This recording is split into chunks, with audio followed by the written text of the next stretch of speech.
오늘은 로마서 8장 26절을 가지고 성령의 도우심에 대해서 말씀드립니다. 26절의 말씀 보니까 성령님은 하나님의 백성들을 도우시는 분이다 했어요.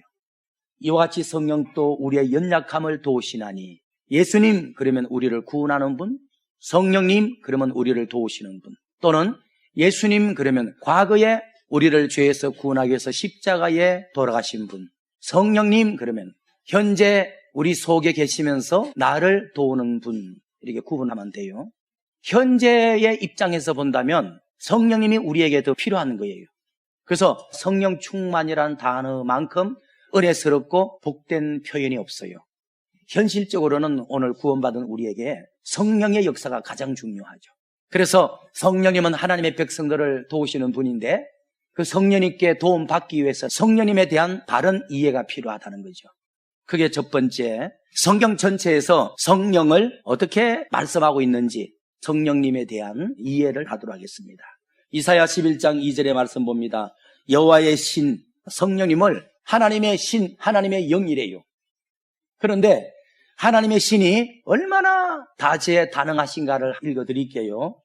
지혜의 신이요, 총명의 신이요, 묘락의 신이요, 재능의 신이요, 지식의 신이요, 여호와를 경외하는 신이요, 그에게 강림하시리니. 이거는 앞으로 오실 예수님에 관한 이야기인데, 예수님에게도 성령님이 강림한다는 거야. 그러면 예수님의 그 오묘한 복음의 말씀이 성령의 지식 안에서 나온 거라고. 예수님이 귀신을 쫓고 병을 고치고 사역을 하신 것도 성령의 능력치가 나온 거라고. 그러면 하나님 아들 성자 예수님도 성령으로 설교하고 받은 성령의 능력으로 사역을 하셨다면 예수 믿는 그리스도인이야 당연히 성령 받아야 되고 성령 충만해야지. 성령 받은 만큼, 성령 충만한 만큼 도움받는 거예요. 기도 생활 안 한다, 성령 충만하려는 노력이 없다는 것은 나는 성령님의 도움이 필요 없고 내 능력과 내 지혜의 능력치 안에서 살겠다는 거야. 성령님은 하나님의 신인데 다재다능하다. 지식과 지혜와 충만하며 능력과 권세가 가득하다. 그렇게 보시면 됩니다. 그런데 그 성령님이 장차 오실 초림주 예수 그리스도에게 임한다는 거예요. 예수님도 자기 속에 임한 성령의 지혜로 설교했고 성령의 능력으로 표적을 행사한 거예요. 아까 이사야 11장에서 장차 누구에게 성령이 임할 것이라 했는데 예수님을 두고 하는 말이거든요. 그 예언이 예수님에게 이루어져. 예수님이 30살 될 때 등장하셔서 요단강에서 물세례 받고 언덕에 올라 기도할 때 하늘에서 성령이 강림하셨어. 이사야 11장 2절에서 약속한 성령이 예수님에게 내렸단 말이죠. 내리니까 12 제자들을 선발해서 그날부터 복음을 전하는데 성령의 지혜로 전하는 거예요. 그날부터 표적을 행하는데 성령의 능력으로 사역하신 거예요. 마태복음 3장 16절 말씀 보겠습니다. 예수께서 요단강에서 세례 요한에게 세례를 받으시고 곧 물에서 올라왔는데 갑자기 하늘이 열리더니 하나님의 성령이, 이사야 11장으로 말하면 하나님의 신이, 하나님의 영이 비둘기같이 예수님 머리에 내려 하늘로서 소리가 있어 말씀하시되 이 사람은 내가 사랑하는 아들이요 내 기뻐하는 자라 하더라. 그러면 여기서 삼위 하나님의 활동을 볼 수가 있어요. 요한에게 물세례 받고 성령 세례 받았던 이 예수님은 하나님의 아들 성자죠. 그런데 비둘기같이 내렸던 성령님은 하나님의 신, 하나님의 영이죠. 17절에 하늘에서 말씀이 들렸죠. 그러니까 말씀하신 그분은 성부 하나님이야. 17절에 말씀하신 분은 성부 하나님. 성부 하나님은 뭐죠? 말씀이죠. 이 신구약 성경은 말씀이니까 성부 하나님이라고. 내용에 있어서 성자에 대한 내용이고 그게 이해되고 믿어지고 증거하려면 성령님의 도움이 필요하고, 그러니까 마태복음 3장 16절 17절에서 예수님도 볼 수 있고 성령님도 볼 수 있고 성부 하나님도 볼 수가 있다. 히브리서 2장 4절을 봅시다. 하나님도 성령을 통해서 표적과 기사들을 여러 가지로 나눠주실 때에 저희와 함께 증거하셨느니라. 이게 무슨 뜻인고 하니, 성령님은 말이죠, 각 사람에게 다양한 방법으로 임하고 사역을 하신다는 거예요. 왜? 아까 이사야 11장에 보니까 성령님은 한 가지의 능력이나 특징을 갖고 있는 게 아니잖아요. 7개. 지혜도 지식도 가지고 계시고 총명도 묘락도 가지고 계시고, 그래서 성령님이 A라는 사람에게 B라는 집사님에게 임하시는 모습이 달라요. 그 사람을 통해서 사역하는 양상도 틀려요. 동일하게 취급하니까 나는 성령 받는데 너는 못 받았잖아. 우리 교단은 뜨거운데 니네 교단은 차가운 거 보니까 성령 없는 교단인가 봐. 그렇게 비판한다고. 성령님의 다양성을 몰라서 그래요. 예를 들게요. 각자에게 성령이 임하실 때 물같이 조용하게 임하는 경우도 있어요. 어떤 자에게는 불같이 뜨겁게 임하기도 해요. 여러분들의 성향에 따라 임하는 거예요. 고린도전서 12장에도 어떤 사람에게는 말씀 연사, 어떤 사람은 믿음 연사, 영분별 연사, 어떤 사람은 방언, 다 다르잖아요. 성령님이 각자에게 임하실 때, 사역하실 때도 다양하게 역사하신다고. 그러니까 누가 좋다 나쁘다 말할 수 없어요. 다 좋은 거예요. 고린도전서 12장 4절을 보죠. 은사는 여러 가지나 성령은 같고, 자 보세요. 성령은 한 분이에요. 근데 여러분들에게 나타나는 또는 여러분들을 통해서 사역하는 방법이 다양하게 하셔요. 그 다음 7절의 말씀 보니까 각 사람에게 성령이 나타남을 주심을 유익하게 하려 함이라. 각 사람에게 성령이 임하는 게 4절처럼 여러 가지 방법으로 임한다니까. 뜨겁게, 조용하게. 사역도 어떤 사람은 잔잔하게, 어떤 사람은 시끌벅적하게, 다양하게 역사한다니까. 11절에 이 모든 일은 같은 한 성령이 행하는데 뜻대로 각 사람에게 나눠주시느니라. 어떤 사람한테는 불같은 성령을 주시기도 하고, 어떤 사람은 향기 같은 성령을 주기도 하고, 어떤 사람은 반석 같은 성령을 주기도 하고, 어떤 사람은 생수 같은 성령을 주기도 하고, 다 다양하게 나타나는 거죠. 그래서 우리가 다양성을 인정해야지. 하나님이 저에게는 성경을 영적으로 해석하는 은사를 주셨어요. 어떤 분은 육적으로 설교하면서도 잘하고 은혜 끼치는 종이 있어. 은사라고 봐야죠. 고린도전서 12장 3절을 볼게요. 그러므로 내가 너에게 성령 받았다 안 받았다는 것을 알게 해주겠다. 성령 받은 자는 예수를 저주하지 않고 성령 받지 않고서는 예수님을 주님이라 말하지 않느니라. 성령 받았다 안 받았다의 증거가 방언을 받았다 안 받았다가 아니에요. 불같은 체험을 했다 안 했다가 아니고 예수님이 믿어지시면 성령 받은 거예요. 그래서 성령을 받았다 못 받았다, 구원을 받았다 안 받았다가 나는 불의 체험을 했다, 방언이 터졌다가 아니라 예수가 믿어지느냐 안 믿어지느냐를 가지고 따지는 거예요. 나는 방언 받은 일도 없는데 예수가 믿어지는데요? 그러면 여러분들이 느끼지 못할 정도로 성령이 임하신 거예요. 여러분들이 성령을 받았다 안 받았다는 예수가 믿어지느냐 안 믿어지느냐 가지고 따져야 된다, 그죠? 그러면 내가 구원 받았느냐 안 받았느냐는 뭘 가지고 따지느냐? 로마서 10장 9절 10절 보겠습니다. 내가 만일 너의 입으로 예수님을 주님이라고 시인하면 하나님께서 그를 죽은 자 가운데서 살리신 것을 네 마음에 믿으면 구원을 받은 것이라. 여기도 예수님이 믿어지면 성령 받은 것이고 구원 받은 것이래요. 불체험을 해야만 방언을 받은 것이고 천국을 갔다 와야만 구원 받은 것이 아니라는 거야. 10절의 말씀 볼게요. 사람이 예수님을 마음 믿어 의에 이르렀고, 이 말은 예수를 믿었다는 것 때문에 하나님 보시기에는 천국에 들어갈 의인이 됐다는 거야. 근데 내 인격을 보면 아직까지 불량한 면이 많죠. 그러나 예수님을 믿었다는 것 때문에 하나님의 눈에는 천국에 들어올 수 있는 자격자 의인이 된 것입니다, 여러분들. 그런데 예수의 피로 의인이 되었기 때문에 구원은 받고 천국은 가는데 실제 깨어져 다듬어져 사람을 벗어 의로워져야만 복을 받고 쓰임을 받아요. 여러분들이 예수의 피를 믿으면 의로워짐으로 구원받아 천국은 가지만은 실제 의로워지지 않았기 때문에 복을 못 받고 쓰임받지 못해요. 10절 입으로 시인하여 구원받느니라.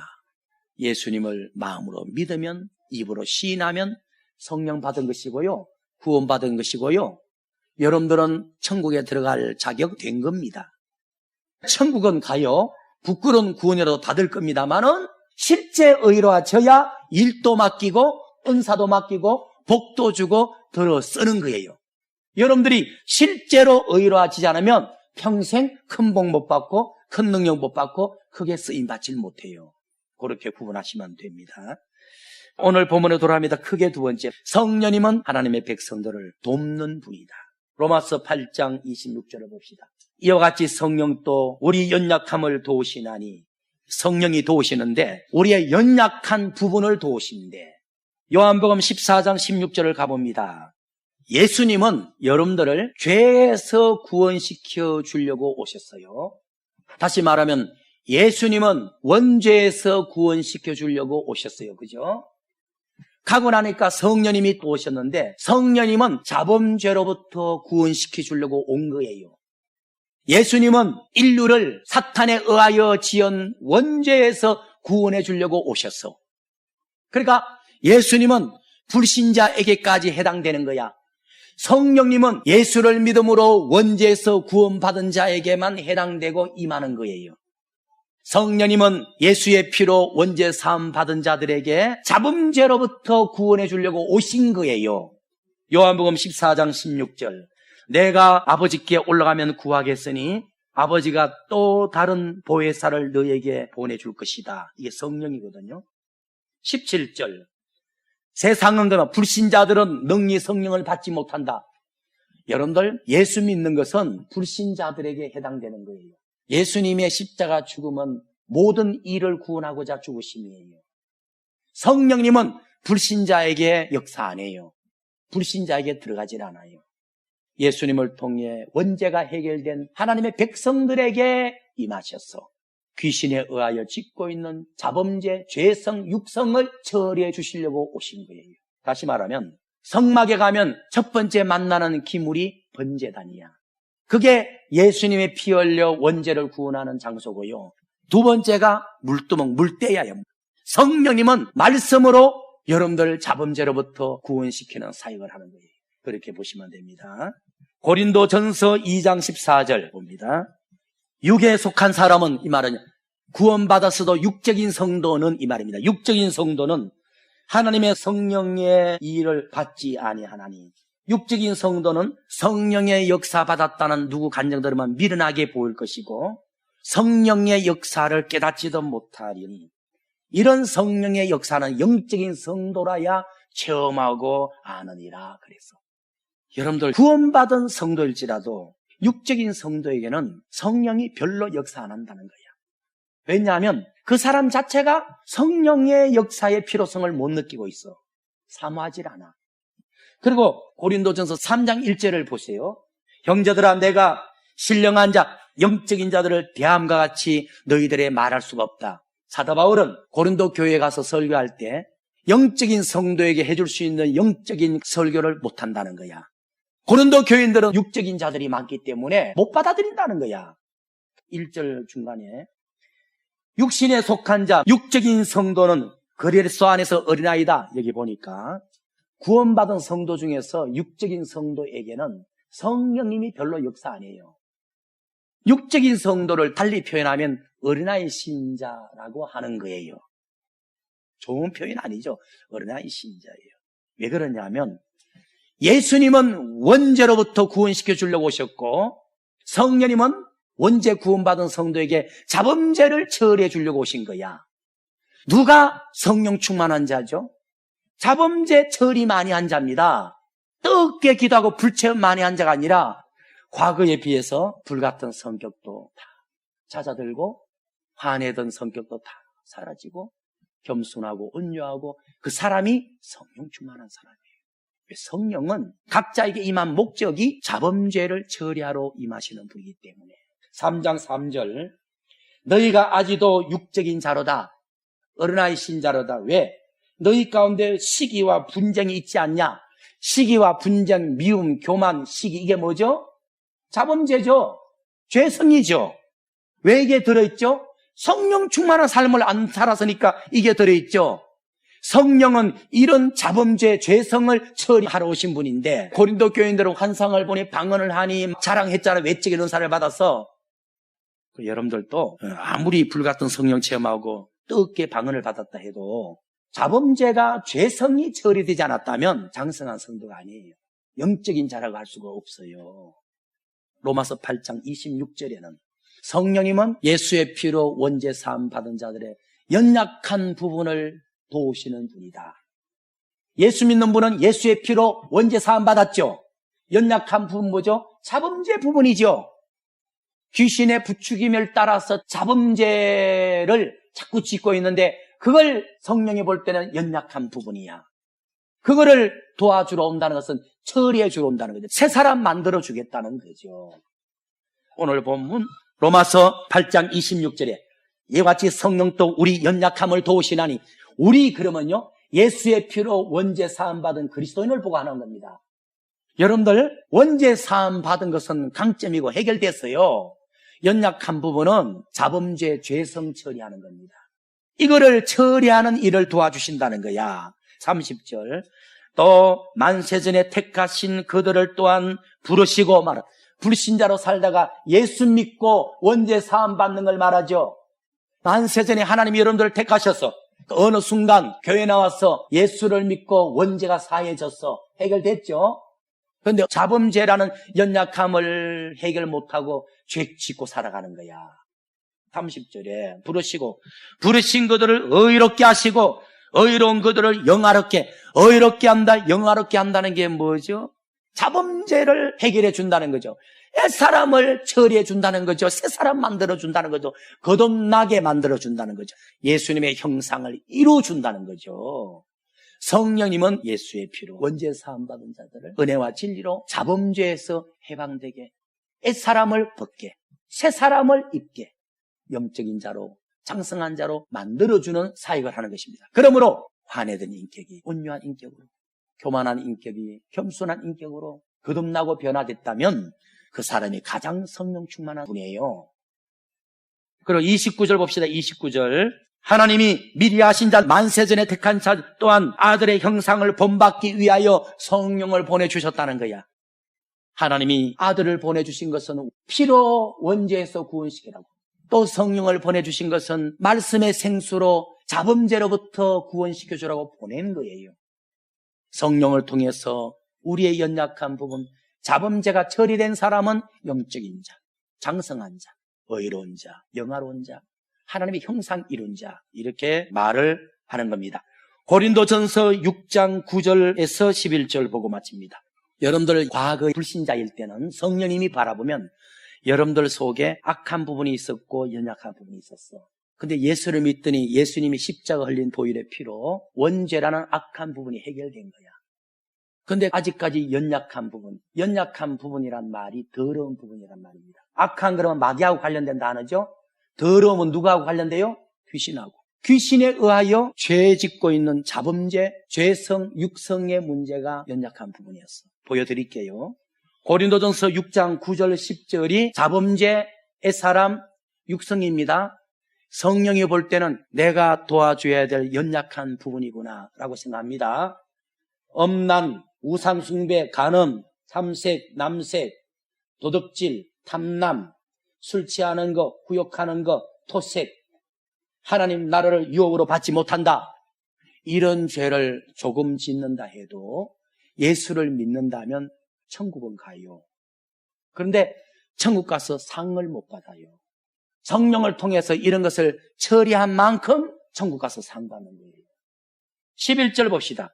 너희 중에 이와 같은 자들이 있더니 주 예수 그리스도의 이름과 우리 하나님의 성령 안에서 씻어지고 거룩해지고 의로워지느냐. 성령님은 피 흘려서 원죄에서 우리를 구원하는 것이 아니라 말씀으로 9절 10절이라는 자범죄라는 연약한 부분을 구원하는 분입니다. 아시겠죠? 근데 성령님이 성도의 연약한 부분을 돕는다는 분이거든. 일반 교회는 성도들의 병든 것을 치료하십니다.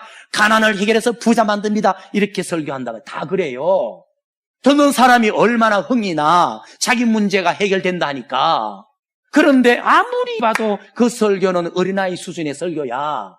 정확하게 말하면 완전히 잘못된 설교를 하고 있는 거야. 우리 교회가 바른 설교하는데 이 설교의 귀함을 누가 알아챘냐고. 그렇다고 제가 진리를 알면서도 비진리로 바꿔가지고 전할 수가 없잖아요. 그런데 9절, 10절에 자범죄를 11절에 성령님이 씻어내고 변화시키고 해결하잖아요. 성령은 이런 분이라고. 결론의 말씀을 드립니다. 성령은 어쨌든지 도우시는 분이죠. 성령이 임하신 목적은요, 예수 믿게 하여 원죄에서 구원받도록 도우시러 오신 분이에요. 성령님은 불신자들에게 복음을 전하러 오셨어. 예수를 믿어서 원죄 사함받게 해주려고 도우려고 오신 거야. 그런데 성령님이 예수를 믿음으로 원죄에서 구원받은 성도들에게 왜 내주 성령으로 임하시죠? 처리 안 된 자범죄로부터 처리해주고 구원시키러 오신 거예요. 어찌했든지 여러분들이 가진 연약함이 자범죄이든 질병이든 가난이든 자녀들의 문제이든 간에 다 연약한 부분입니다. 영적이든 육적이든 여러분들이 끌안고 있는 난감한 문제들은 다 연약한 문제들인데 성령님이 해결할 수 있는 거야. 그런데 그 성령의 도움받을 수 있는 그 방법은 유일하게 기도하는 거예요. 그것도 회개 기도하는 거예요. 기도하는 자에게 성령을 주지 않겠느냐 그랬어. 마가다락방에서도 열흘간 금식 기도할 때 성령이 불같이 임하셨어. 여러분들의 영적인 문제든 육적인 문제든 연약한 문제는 성령님이 구원하는 겁니다. 그래서 기도 많이 하셔야 돼. 오늘은 성령의 도움이라는 제목으로 성령이 어떤 분이며 우리의 어떤 부분을 도우시는가를 말씀드렸는데, 여러분들의 영적인 연약함, 육적인 연약함, 환경적인 연약함 성령님이 해결하는 분입니다. 기도 열심히 하셔서 영육 간의 연약함을 금년에 다 해결받는 축복이 넘치기를 축원드립니다.